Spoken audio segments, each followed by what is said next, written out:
যমুনা পুরিনে বংশী বটে, শ্যামসুন্দর মদনমোহন মুরলীধারী ত্রিভঙ্গ ঠাম তাদের পরীক্ষা নেওয়ার জন্য বলেছিল, গোপীগণ এই গভীর নিশীতে স্ত্রী পুত্র সংসার ছেড়ে কেন তোমরা আমার কাছে এসেছ, পর পুরুষের কাছে এসেছ?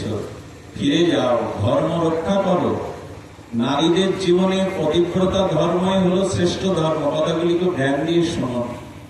সেদিন ললিতা এগিয়ে এসে বলেছিল, শোনো ব্রজনাথ, আমাদের কথা এবার শোনো। যারা পথ চেনে না তাদেরকেই পথ নির্দেশ করতে হয়। আমরা জীবনে জেনেছি যে আমাদের পথ কোথায়, তোমার চরণে আসাটাই আমাদের পথ। আমরা পথ চিনেছি, আমাদের পথ চেনাতে এসো না। আমরা জানি তোমার চরণে আসাটাই হলো আমাদের একমাত্র পথ। আর ফিরে যেতে বলছো, কার কাছে ফিরে যাব? তোমার চরণ ছাড়া যে যাওয়ার আর জায়গা নেই। তোমার চরণে যারা আসে তাদের আর ফিরে যাওয়ার জায়গা থাকে না। তবে শোনো, গৃহে যারা আছে তোমার কারণেই আমরা তাদের বরণ করেছিলাম। তুমি যদি আমাদের স্বামীদের হৃদয়ে আত্মারূপে না থাকতে, তারা একটা মৃত লাশ, আমরা তাদেরকে বরণ করতাম না। তাই তুমি পরমপদী, তোমার চরণে যারা আসে তাদের আর ফিরে যাওয়ার জায়গা থাকে না। এ কথা অনেক উচ্চ স্তর। এই জন্য মা, যারা এই জগতে স্বামী ছাড়া অন্য পুরুষের চিন্তা কল্পনাও করে না, স্বামীর সুখে সুখে স্বামীর দুঃখে দুঃখী হয়, তারা পতিব্রতা বটে। কিন্তু তারা যদি পরমপদী গোবিন্দের সেবা, গোবিন্দের ভজন না করে, ইহকালে তারা সতী হতে পারে, কিন্তু ওই জগতে, পারলৌকিক জগতে, ভাগবত জগতে তারা সেদিন গোবিন্দ পাবে না। কারণ শুধু পতি সেবার জন্যই নারীর জীবন না, পতিকে লক্ষ্য করে জগৎপতির সেবাটাই হলো নারীদের মূল ধর্ম। এক বিধবা মা কাঁদছিলেন আমার কাছে এসে, বাবা কি করবো, সব হারালাম। আমি বললাম, তোমার পতিকেই গোবিন্দের মধ্যে ভেবে এবার জগৎপতিকেই পতিরূপে সেবা করো। সুযোগ দিয়েছে ভগবান তোমার। আগে সিঁদুর দিতে, এখন তিলকটা দাও। হাতে আগে শাখা থাকতো, এখন জবের মালাটা রাখো।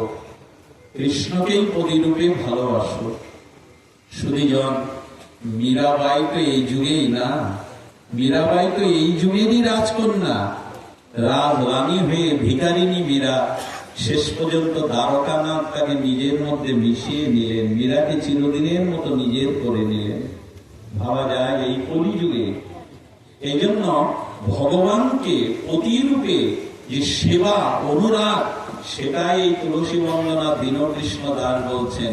দীনকৃষ্ণ দাসে কয়, এই যেন মোর হয়। তবে আমরাও তোমাকে পতিরূপে, জগৎপতি রূপে সেবা করতে পারবো অনুরাগে। সুদীজন, গোপীদের কথা বলেই বিশ্রাম করছি। নারদজি আকাশ মার্গে যেতে যেতে দেখছে এক গোপী যমুনার তীরে, আর যমুনাতে জল আনা কলসিটা রেখে ধ্যানে বসেছে। যে গোপীরা কখনো ধ্যান করে? ধ্যান তো তাদের নিত্য নিরন্তর, শয়নে স্বপনে। নারদ এসে বলছে, জয় কুঞ্জ বিহারী, জয় রাধা মাধব। জয় রাধা মাধব বলেছে, তখনই গোপীর ধ্যান ভেঙে গেছে। নারদজি বললেন, হ্যাঁ, আচ্ছা গোপী তুমি ধ্যান করছো কেন? তোমরা তো ধ্যান কখনো করো না, ধ্যান করে যোগী ঋষি মুনিরা। ধ্যান করছি কেন জানো? বলে, নিশ্চয় গোবিন্দকে হৃদয়ে ধরবে বলে, হৃদয়ে গোবিন্দকে দেখবে বলে। বলে, নারদ তুমি ভুল বলছো, হৃদয় থেকে গোবিন্দকে তাড়াবো বলে ধ্যান করছি। এই কথা পৃথিবীতে আর কেউ বলেনি ব্রজ গোপী ছাড়া। সারা জীবন আমরা ধ্যান করি, মনন করি গোবিন্দকে হৃদয়ে দেখবো বলে। আর গোপী কি বলছে? গোবিন্দকে হৃদয়ে থেকে তাড়াবো বলেই ধ্যান করছি। একবার রাধারানীকে বলেছিল বিশাখা, রাধে এভাবে দশম দশায় মসজিদ হয়ে তোর প্রাণ যায় যায়। আচ্ছা গোবিন্দকে ভোলার জন্য একটু ধ্যান করতো, যোগিনী হতো। রাধারানী যে যোগিনী হয়ে ওম বলতে শুরু করেছে, তার মধ্যেই দেখে গোবিন্দ তার হৃদয়ে আরো প্রকাট হচ্ছে মুরলীধারী। যত তাকে ভুলতে যাচ্ছে তত বেশি তাকে স্মরণ হচ্ছে। সুধীজন ধ্যান দিন, গোপীকে তখন নারদ বলছে, পৃথিবীতে একথা কেউ বলেনি যে গোবিন্দকে হৃদয় থেকে তাড়াবো বলে ধ্যান করছে। কেন তাড়াবে? বললো তারাও এই কারণে, গোবিন্দ আমার হৃদয়ে থাকলে আমার সংসার উচ্ছন্ন গেল, আমাকে সংসার করতেও দেবে না। বলে কেন, কি হয়েছে? বললেন আমি সকালে 6 বার ঘরটা গোবর দিয়ে লেপন করেছি। কয়বার? যতবার লেপন করেছি আমার মনের থেকে বেরিয়ে ওই ঘরটা পা দিয়ে ওই গোবর লেপনটা নষ্ট করে দেয়। শাশুড়ি বলছে আর কোনো কাজ নেই না? শাশুড়ি তো আর গোবিন্দ দেখছে না, গোপীর মনের অনুভবে গোবিন্দ ওই যে গোবর দিচ্ছে প্রলেপ, ওইটা ডিঙিয়ে ডিঙিয়ে নষ্ট করে দিচ্ছে। বলো আমাকে সংসার করতে দেবে? শাশুড়ি এসে গালি দিচ্ছে। আচ্ছা, শাশুড়ি গোদহনের জন্য পাত্র দিল, গাভীর বাড়তে দিয়ে গোদুগ্ধ দহনের জন্য। আমি যখন দুগ্ধ দহন করছি মনে মনে গোপী গোবিন্দের চিন্তা করছে। গোপাল পাশে এসে বলছে, ও গোপী, মা কাল আমাকে ভালো করে খেতে দেয়নি, ক্ষুধা লেগেছে, বাটটা আমার মুখের দিকে ধরে টানো না, আমাকে দুধ এসে পড়ুক। আচ্ছা, দুধটা গোবিন্দের মুখের দিকে টানতে গিয়ে নিচে পাত্রে না পড়ে সব মাটিতে পড়ছে, কারণ গোবিন্দকে তো মনে মনে ধ্যানের দ্বারা দেখছে। শাশুড়ি এসে বলছেন, পাত্রে দুধ না পেলে মাটিতে ফেলছো, গোবর দিচ্ছ বেলা 10টা পর্যন্ত, তোমাকে গিয়ে কে রাখবে সংসারে? বলো তো আমার সংসার হয়?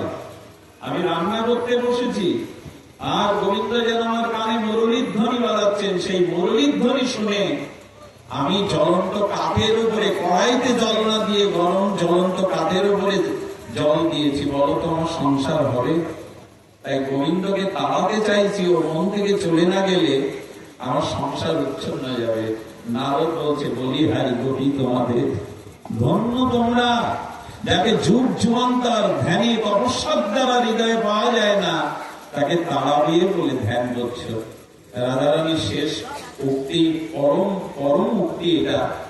যখন দশম দশায় মুষ্টিত হয়ে রাধারানী মুষ্টিত হয়ে যেতেন, কৃষ্ণ নাম শুনিয়ে বিশাখা ললিতা তার চেতনা ফিরে বলতেন, রাধে তুই এমনি করে দশম দশায় মুষ্টিত হয়ে তো প্রাণ ত্যাগ করবি। রাধারানী বললেন, প্রাণ ত্যাগ করবার জন্যই তো আমি চেষ্টা করছি। বলো কেন, মরবি কেন? কেন মরবো জানিস? গীতায় বলেছেন একটা বাক্য, জন জন বাপি স্মরণ ভবং তেজয়ন্তে কলেবরম তম তম বৈতি কন্তেও সদা তদ্ভাব ভাবিতা। ওরে, গোবিন্দের চিন্তা করতে করতে যদি মরি, এ জন্মে তো গোবিন্দ পাওয়া হলো না, আগামী জন্মে আমি গোবিন্দকে পাবো বলেই তার কথা ভাবতে ভাবতেই মরবো। বলে তো দেহটা কি হবে? কি অদ্ভুত কথা বলছে রাধারানী। দেখুন, রাধারানী বললেন, আমি যদি কৃষ্ণ চিন্তায় মরি, আগামী জন্মে কৃষ্ণ পাবো। আর শোন, আমার এই দেহ থেকে প্রাণ ছাড়লে আমি কি করবো জানিস? আমার দেহ থেকে যে বাতাসটা বেরিয়ে যাবে, আমি সেই বাতাসেই মিশবো। যে পাখা দিয়ে আমার প্রাণনাথ বাতাস করবে, ওই পাখার মধ্যে এই বাতাসটা মিশিয়ে দেব, যাতে তার সেবা করতে পারে বায়ু দিয়ে। এই কথার কোন মহিমা! বলছে, শোন, আমার দেহ থেকে যে জলটা বেরিয়ে যাবে, চিতায় জ্বালালে বাষ্প হয়ে জলটা যায়, ওই জলটা আমি বৃষ্টি হয়ে কোথায় থাকবো জানিস? যে সরোবরে আমার প্রাণনাথ স্নান করবে, সেই সরোবরের জলে মিশে শীতলতা থাকবো, যাতে আমার প্রাণনাথ তার দেহে শীতলতা পায়। আর জানিস, আমার দেহটা তো কিছুটা মাটি হবে, আমি সেই মাটিতেই মাটি হয়ে মিশবো, যেখানে তার রানা চরণ সে পড়বে, সেই মাটিতেই আমি আমার দেহের অবশেষ মাটি হয়ে থাকবো। জানিস, আমার দেহের মধ্যে যে তেজ আছে, অগ্নিতত্ত্ব আছে, তৈজস তত্ত্ব, ওটা দর্পণের মধ্যে, কাঁচ হলো তৈজস বস্তু, ওই কাঁচের মধ্যে আমি আমার এই তেজটা দেব, যাতে আমার ওই তৈজসের মধ্যে, দর্পণের মধ্যে তার মুখটা দেখে। আর আমার এই সর্বস্ব মিশিয়ে দেব, এই অনন্ত বিশ্ব মহাকাশে মিশিয়ে দেব, যাতে এমনি করে আর কি হবে জানিস? আমি যদি কখনো আবার জন্মাই, পূর্ণমাসী দেবীকে বলেছিলেন যেন ভ্রমর হয়ে গোবিন্দের বৈজয়ন্তী মালায় বসে তার বুকের মধুগন্ধ, কুসুম সিক্ত ফুলের গন্ধ আমি নিতে পারি। রাধারানী এমনি করে সর্বস্ব আর গোবিন্দের সেবাতে বিলিয়ে দিলেন। নিজের কাছে প্রশ্ন করুন তো, আমরা কতটুকু বিলিয়ে দিলাম তার সেবার জন্য? তাই আপনাদের জীবনে ভগবানের সাথে সম্বন্ধের দ্বারা একটা সেবা আসুক। এই সেবাই ভজন, এই সেবাই প্রেম, সেবাই ভক্তি। জগতের কাছে আর কতদিন আমরা জানি না। যাওয়ার আগে অন্তত ভগবানের কাছে ফিরে যাওয়ার একটা পথ রচনা করুন। মৃত্যুর পরে কোথায় যাবেন সেই গতিটা আজ ভাবুন। মৃত্যুর পর কিন্তু এই ভাবনা ভেবে আর কোনো লাভ নেই। তাই অন্তিম কথা আপনাদের বিশ্রাম কথা বলে যায়, বিশ্রাম ছাড়া তো অন্তিম কথা ভালোভাবে হয় না।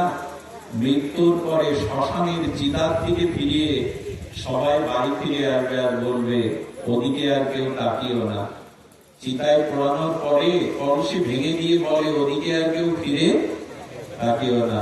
দীনবন্ধু ভগবান বললেন ওই দেখ, যাদের ভালোবেসে জীবন কাটালি তারা তোর দিকে ফিরে তাকাচ্ছে না। কিন্তু মৃত্যুর ওপারে সেই অন্ধকার পথে তোর কোনো বান্ধব কোনো সাথী নেই। আমি দীনবন্ধু হয়ে হাত বাড়িয়ে সেদিন দাঁড়িয়ে থাকবো। আয় ঘরের ছেলে, ঘরে আয়, আয় আমার কাছে আয়, এখানে চালা নেই, যন্ত্রণা নেই, আয় ঘরের ছেলে ফিরে আয়। সেই ভগবানের কথা আসুন আমরা ভাবি, সেই ভগবানের কথা আমরা চিন্তা করি, তাকে একটু মন প্রাণ দিয়ে ভালোবাসি। আমি শুরু করেছিলাম ধর্ম দিয়ে, আর বিশ্রাম করছি ধর্ম নয়। আমি যা বললাম এই সম্বন্ধের ভালোবাসা, প্রীতি, অনুরাগ, এটা হলো পরম ধর্ম। আসুন আমরা ধর্মের সাথে সাথে পরম ধর্ম অর্থাৎ ভগবানকে সম্বন্ধ জ্ঞানে প্রীতি অনুরাগে ভালোবাসাটা অর্পণ করি। এই হোক আমাদের শুভ সংকল্প। আমি এখানে প্রথম এলাম, আপনাদের কাছ থেকে একটা জিনিস আমি নিয়ে গেলাম, সেটা হলো কৃষ্ণ কথায় অনুরাগ। এত রাত্র ব্যাপী একটা উপবাসের দিন যে ধৈর্য ধরে আপনারা এখানে হরিকথা নীরবে শুনলেন, এই পাপ প্রবাহের মধ্যে আমি আপনাদের চরণে চিরদিনই ঋণী হয়ে থাকলাম। আপনাদের চরণ ধুলিকে একান্ত প্রার্থনা করে আপনারা বাতাসে উড়িয়ে আপনাদের ধুলি আমার মস্তকে হৃদয়ে দিবেন, যেন আমারও আপনাদের মতো হরিকথাকে অনুরাগ হয়, প্রীতি হয়, পিপাসা উৎকণ্ঠা জাগে। জয় হোক আজকের অনুষ্ঠানে, জয় হোক সমাগত ভক্ত মন্ডলী, জয় হোক আজকের এই মাঙ্গলিক ভক্তি যজ্ঞে। জয় শ্রী গুরু প্রেমানন্দে গৌর হরে।